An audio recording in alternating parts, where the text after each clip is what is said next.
Hello, ladies and gentlemen, and welcome to another episode of the Daily Friend Show. I'm your host, Nicholas Lorimer, and today I'm joined by the venerable Mr. Terence Corrigan. Terence, how are you, sir?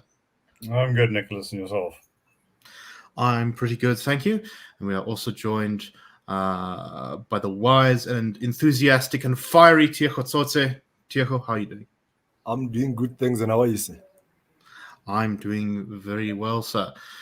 Right, so I'm going to try something. The audio-only listeners won't know exactly what I'm talking about here, but do check us out on YouTube if you're wondering what's going on. And this has to do with our first story, where President Ramaphosa has admitted that the strategic positioning of individuals has aided state capture, but has not gone far enough to say that indeed cadre deployment is a problem. So Ramaphosa, I think it was, 2 nights ago, spoke to the nation in one of his Sunday night addresses about how they were going to implement the plan of the Zondo Commission. They listed a number of things, revisiting ministers' induction process and reformulating relevant sections of the guide for the members of the executive. Okay. Legislating clearly through the Public Service Administration Bill, developing a code of conduct for special advisors that clarifies their role and reinforces the existing provisions that there shall be no relationship of authority between a special advisor and a department head, making it an explicit requirement that executive authorities are legally obtained to record all directives and advice to department heads, and basically kind of various other tweaks to how the system is supposed to work. So Ramaphosa also went on to say that he went on to say that in the lack of compliance, transparency, and accountability in the appointment of board members at SOEs not only enabled the capture of these companies, but also contributed to a decline in their operational and financial performance. And he said that in his role as president, but of course, as we all know, there was a time when he was the head of the Cadre Deployment Committee of the ANC. So yes, I think a little bit of a conflict of interest here. But Terence, BE and Cadre Deployment, I think, have been a lot in the news recently because, firstly, the Zondo Commission basically saying that the Cadre Deployment was a terrible policy that needed to be undone. But beyond that, it's related issue of employment equity. We've seen that flare up in the whole Dis-Chem issue. And you wrote on this subject recently. Do you want to maybe give your thoughts, firstly, telling us about what you wrote, and secondly, about Ramaphosa's comments about battling cadre deployment, or supposedly battling cadre deployment? Well, look, I just like to correct you there. He's not battling cadre deployment. He's batting for cadre deployment. Yes. In fact, yes. He's actually gone to court, and I believe, and this is as president of South Africa, and therefore, dear taxpayer, with your coin, to defend cadre deployment. I mean, this is not like a rhetorical moral support issue.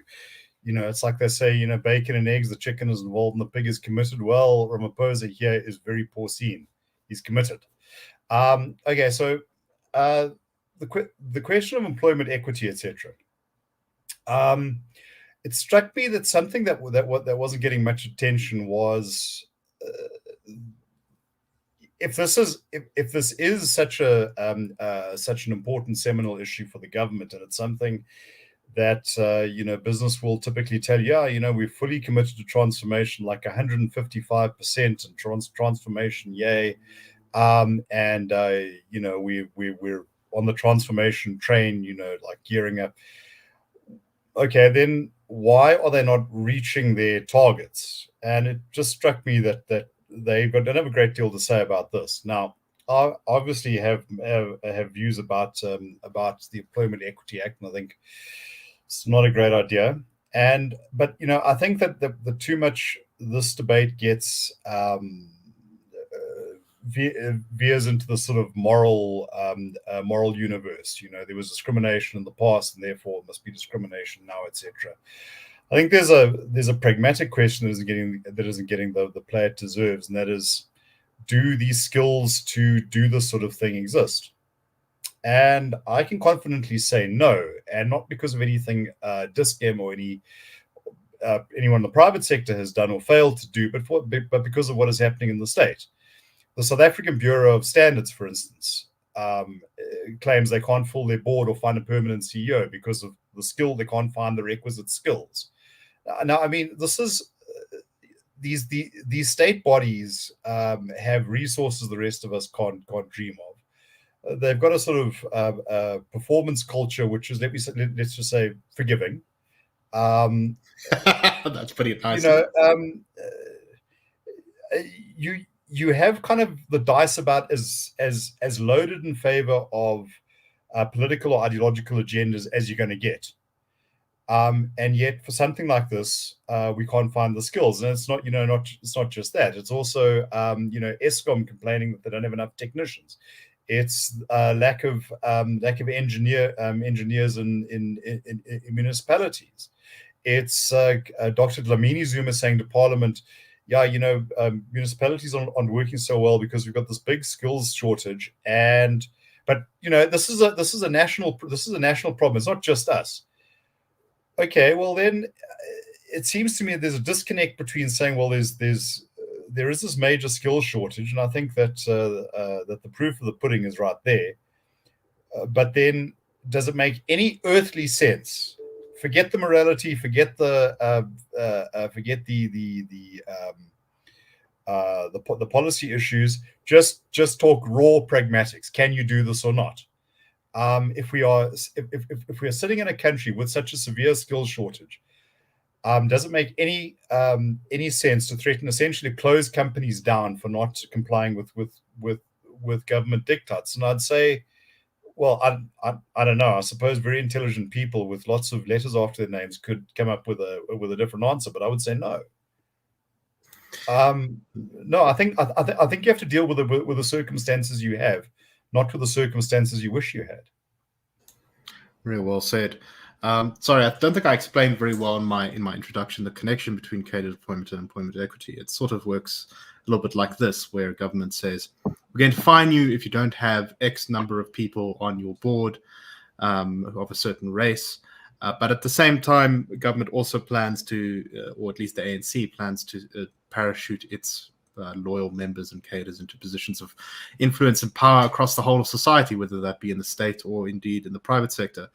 And these two go hand in hand, because the government can then say, well, we have a very we happen to have a person who might be able to fill the racial quota on your board, and the first part of his name starts with Rama and the second part of his name starts with Posa, and then he can be appointed to to this board and get your employment equity levels up, and at the same time fulfill catered deployment. So there is a very strong link between these two things, and that they kind of feed off of each other. Tiego, firstly, what do you make of the point that Terence has just made? And secondly, about some of the supposed remedies to prevent state capture occurring again. These really, as Terence correctly pointed out when he corrected me, none of this is to do with ending catered deployment per se. This all just seems to be kind of fiddling around the edges of some rules, as though not having a clear enough ministerial handbook is the reason why the country was sold out to crooked businessmen.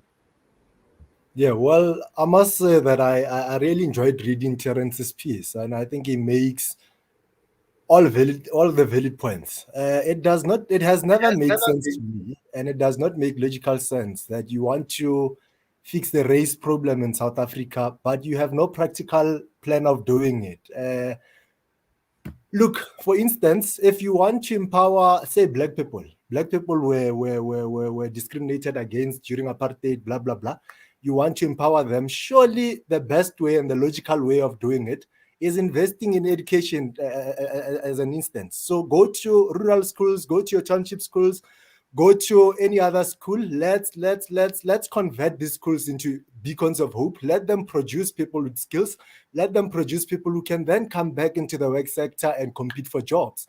Now you have a situation whereby you are bringing, well, you have even shut down the competition, in fact. I almost said you are bringing people to compete and you have not given the others the skills, but it's not even a matter of that. You have shut down the work sector. You have basically shut out white people from competing in the sector. You have shut out Indians from competing in the sector. Black people are the priority, whereas you're not even equipping them with the skills. That's why I would agree with Terence on that point. It only makes logical sense. This must happen organically. It doesn't need anyone to come with a racial policy like that. Organically, when you invest in education, when you invest in skills development of the people, organically you'll get a situation whereby Tiego and Nicholas will compete, and race would not matter at that very point in time. And the most frustrating thing about this race question is that race has not even been around for that long. I mean, the world has been around for what? Around 4.5 million. Race has been around for 4.5 million years, right? Race has only been in existence for around 500 years. It's something that was created by sociologists sitting down. The world fell for that trap. Why must we continue with it? Why can we not imagine ourselves and see ourselves outside this stupid thing that was created 500 years ago?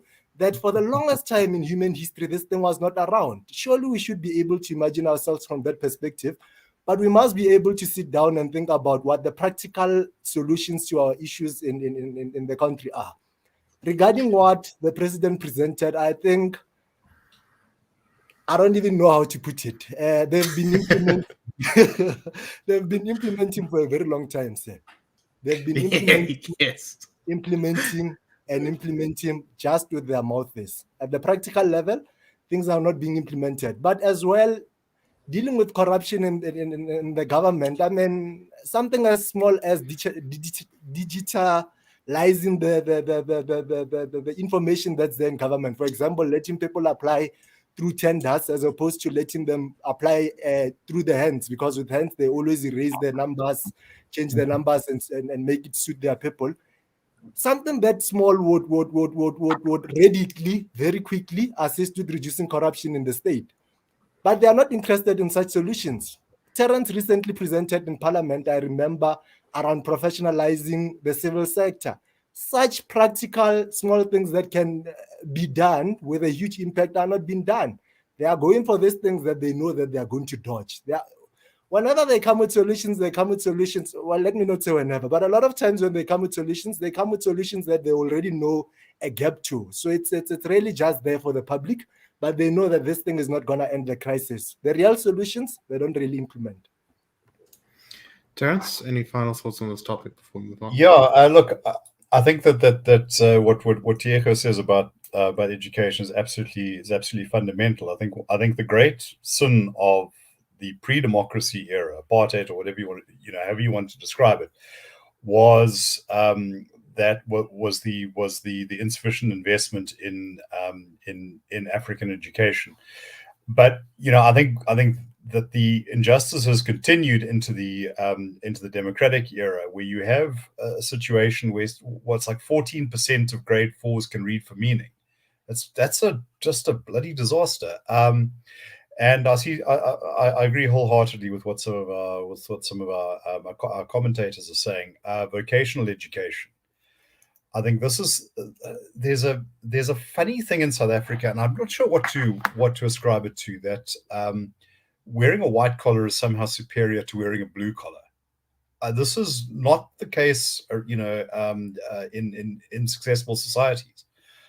We need people able to sort of do stuff, as opposed to just think about it. I mean, you don't want to catch me with a broken down car, because I can probably write an article about it and how frustrated I was, but bugger all I could do with an engine.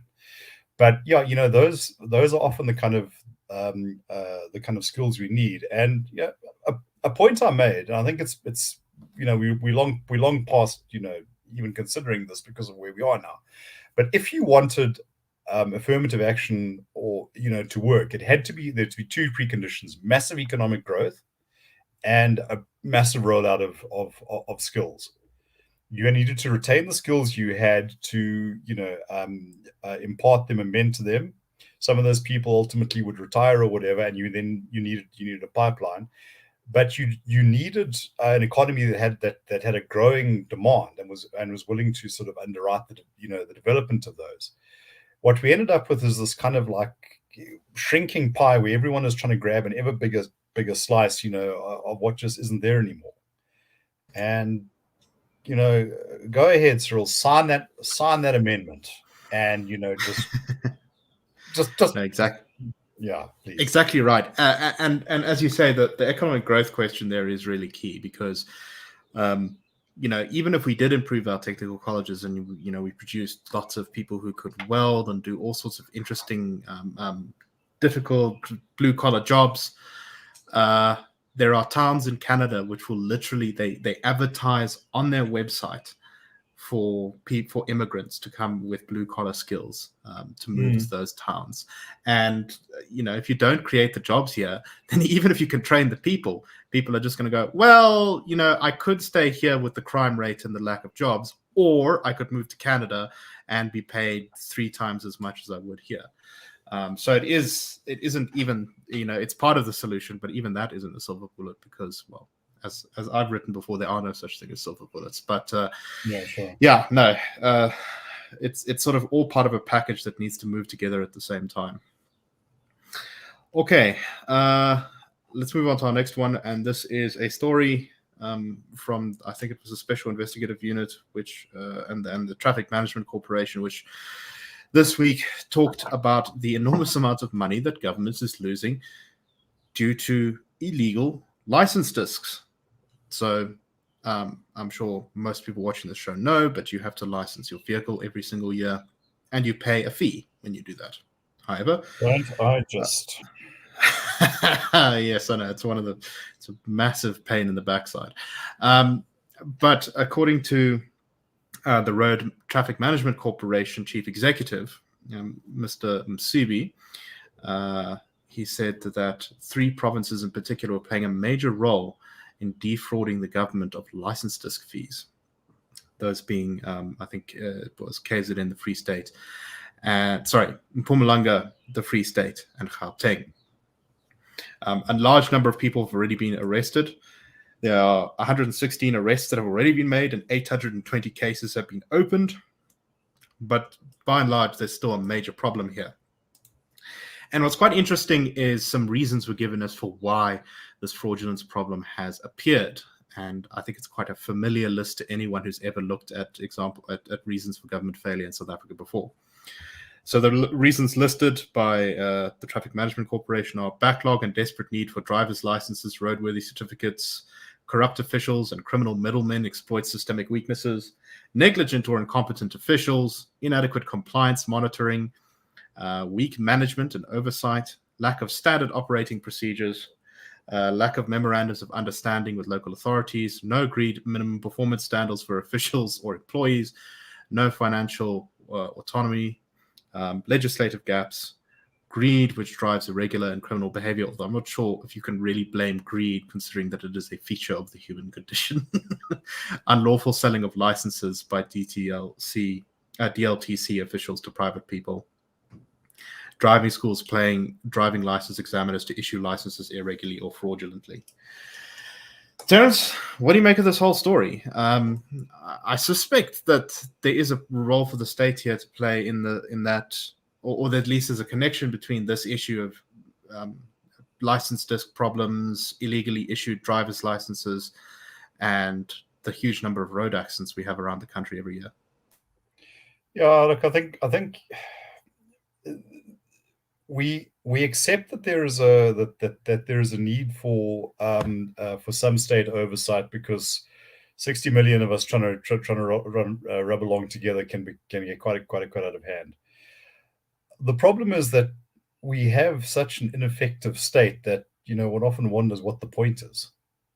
And we've always had to license our cars, but the ethical and the administrative state of the South African state is rather like a sieve. Some of it will stick in, but a lot of it just runs out. And there's been massive criminal penetration, and this like goes all the way from the clerk who can arrange to get it to you tomorrow, all the way through to these literal criminal units that can set themselves up almost like little tumors within departments. You got an email address and whatever, and you're intercepting the paperwork and the payments. And you may well you find some of these guys are actually managed to inveigle their way into employment. I actually once had a chat to a Zimbabwean guy who was hustling out of the country so that he could get back in to apply for the special Zimbabwean visa. But I said, look, but I thought you were here legally. And he like pulls out his ID book and he look at this and it says South African citizen. I said, I don't understand the problem. He looked at me, oh no, this is what you get from Home Affairs. Just the way he said that, like clearly this is like this is the one you get from Home Affairs. He wants the real one now.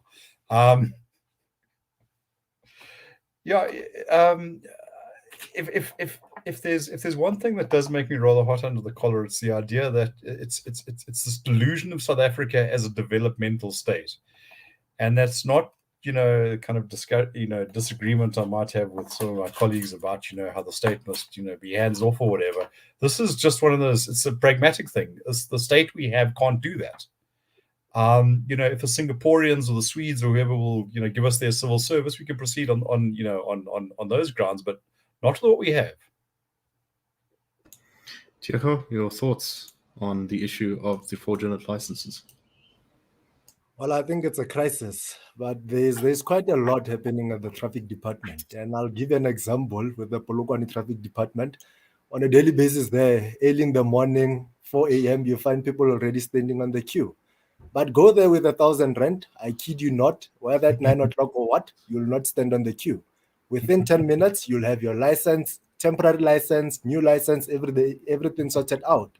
We have a crisis in South Africa, and at the center of the crisis really is what Terence has always been talking about, that we need to professionalize our civil sector. This thing that's happening in there doesn't make logical sense at all. But of course, we are stuck with a government of people who want to benefit from stealing from it. So perhaps they will not allow for it now. So let's going into 2024, one cannot emphasize enough that we really need to go to the ballots and make the right choices.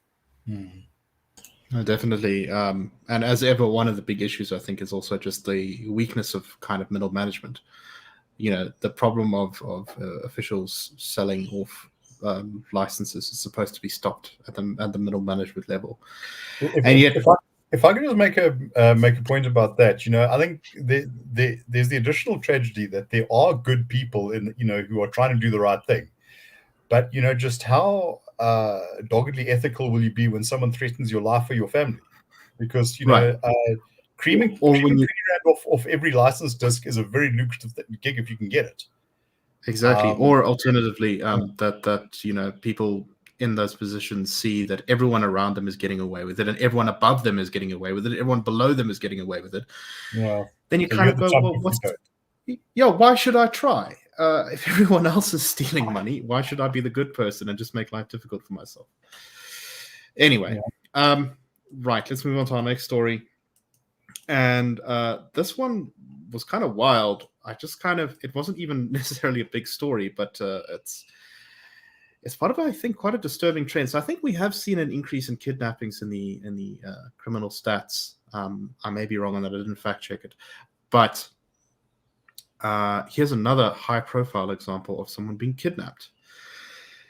So according to a private investigator who is dealing with the case and who spoke to Times Live, negotiations are proceeding smoothly in negotiating the release of the municipal manager of Mpumalanga municipality, who, along with her driver, was kidnapped outside of the municipal offices in her municipality. It's the Nankala district municipality. The municipal manager, who is essentially the head civil servant in any kind of municipality, and her driver were approached by a number of men impersonating police officers, who then pretended to arrest them, but were actually kidnappers and dragged them away. And apparently they are being held for ransom. She's suffers from diabetes and I believe is in a wheelchair, so she's got some serious health conditions. But according to the private investigator, the kidnappers are looking after her because they don't want to lose their leverage.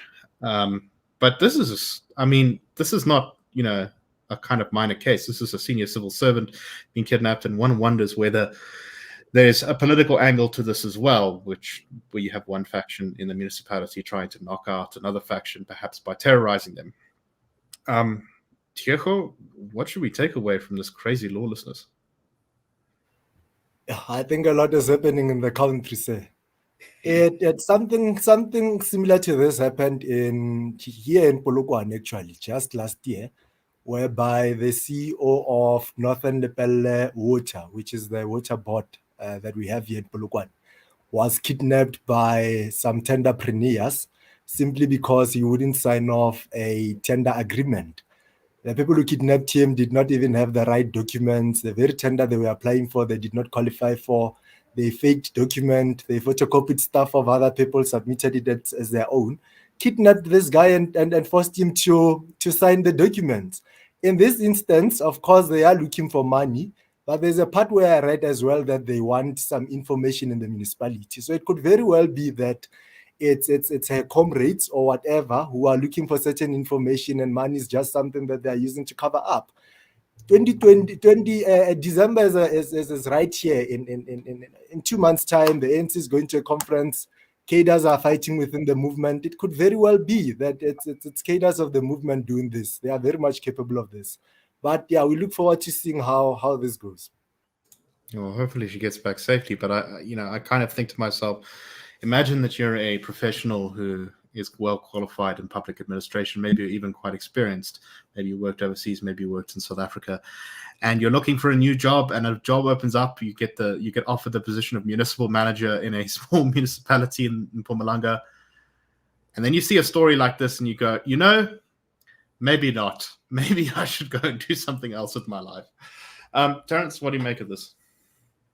I think that this strikes at so many fears. But look, we've seen this kind of extortionate behavior, the construction mafias, the business forums that go after Somali shopkeepers, etc., etc., etc. And yeah, one could sort of wrap one's head around it. I think if it was a major city, if this was Durban or Joburg or somewhere like that, but a smallish town. Yeah, it's disturbing. I know that this is a major problem for multinational executives in a number of countries. Think of Brazil, for instance. There was a very good YouTube documentary I found. I think it was the chief executive of Coca-Cola, or it was an American firm in Brazil. She was kidnapped by a gang.